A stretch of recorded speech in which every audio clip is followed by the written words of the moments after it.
How often do you recommend people change their furnace filter? I've heard twice a year, but I don't know if that's right. It depends on what you buy. If you buy those like super cheap ones that are like blue, like fiberglass, it's about once a month. If you buy ones that have sort of the corrugated, almost like an accordion, typically 3 months. If you buy like the really expensive ones, sometimes 6 months. It just depends on what you get. And it should tell you, the package should give you an indication. Sure.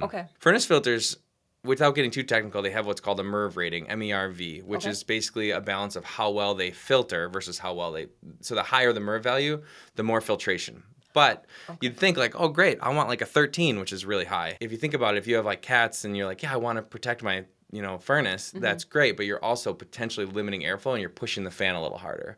It's not going to break it, but I kind of find that middle of the range for that is better. So I usually go like 8, 9, 7, 8, 9, somewhere in there. I find that to be more reasonable.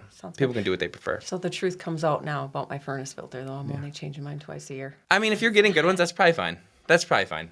I'll do better. Do you have like 6 cats? No. Okay, then you're probably fine. Cats, we're okay. Then you're probably okay. It's fine.